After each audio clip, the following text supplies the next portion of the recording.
Hello, everybody. I am back, and I've been thinking of Matthew 13 for a while now. The four types of seeds. It's pretty understandable. It explains how different people's faiths are. I've been thinking, and I think I've been saying think a lot. You should take a shot every time I say I think. Anyway, I believe that this also applies to different churches too. Think about it. The the path where the birds get eaten, that represents atheists. They hear the word, but they don't believe it. And because they deny the word, they get scorched. They get destroyed. They get scorched by the hard ground. Which, if you don't get it, it's an allegory for hell, but. And then there's the rocky part. And I'm not spreading hate here, I'm just telling you what my thoughts are. So, if you don't agree, that's your right. Just as it is mine to say what I think.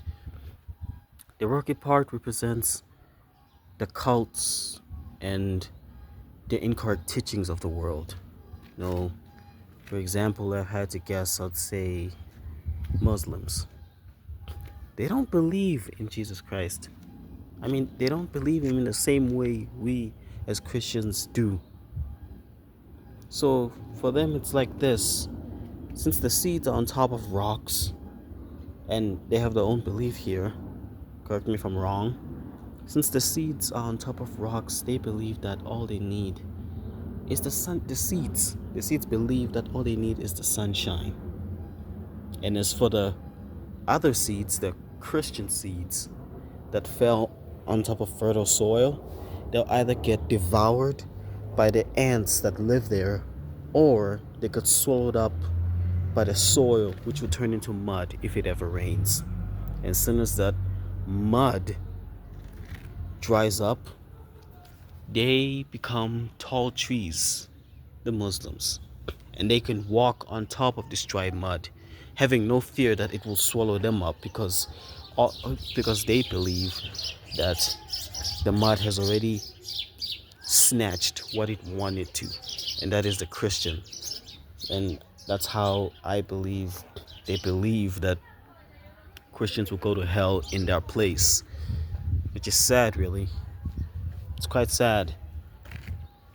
And if in case you haven't noticed, the sun, the rain, and the fertile soil in this case are God in this allegory.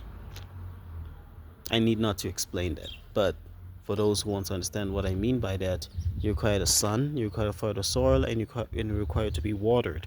It makes so much sense that it is closer to being the Holy Trinity. That is no coincidence. It's not. And then comes the thorny path of it. This part, I believe it represents all the other churches, that the denominations that teach half truths. It's unfortunate, and I believe that it's dangerous. That's my opinion. That's the most dangerous one, because they always whisper sweet little things. They tickle your ears. They whisper the best things, the things that you want to hear about God, and they avoid the things that you need to hear about the Lord too. Stuff like you don't need to be baptized for the forgiveness of sins, which is incorrect. You obey the Lord, not just believe in him, which means you do the things that he tells you to do. So basic stuff like that. Churches like Catholics, Pentecostals, Protestants, Mormons, Orthodox, Baptist Church, Evangelist, Seventh Adventist, all those denominations, Zion, all of them, the ones that are lies. Because though they tell you the truth, they only tell you half truths, which is no better than a lie. Of course, that plant will grow and end up being choked by the thorns, because that plant growing in that thorny path is the truth part of their half truths. And then the missing part, is whereby you finally realize you're not being told that growing under a thorn will get you choked up.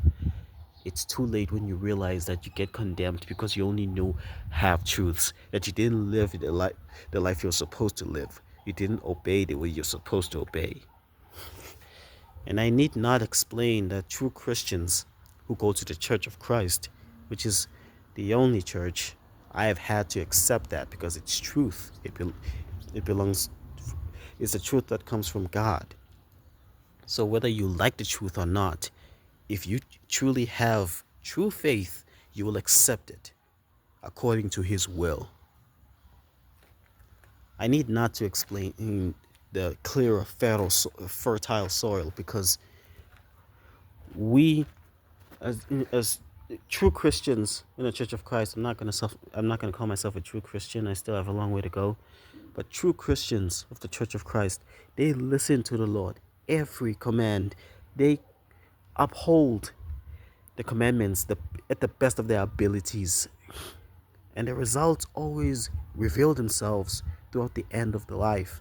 But because some people just can't stake their entire life on faith alone, they let flesh take over. It's sad. It's real sad. I don't know. This was just something I thought while I was at work. That this four type of seed parable doesn't just work on faith. I believe that it also explains, it prophesies the amount of churches that have come out, the false churches, the false prophets. If I'm like the the only guy in the world that's discovered this so late and everybody knows, then hey, the fact that I knew about it, that has to be the Holy Spirit telling me. If this is the first time of you hearing it, what are your thoughts? You know, say something in the comment. True Christians, correct me if I'm wrong. I am not a teacher.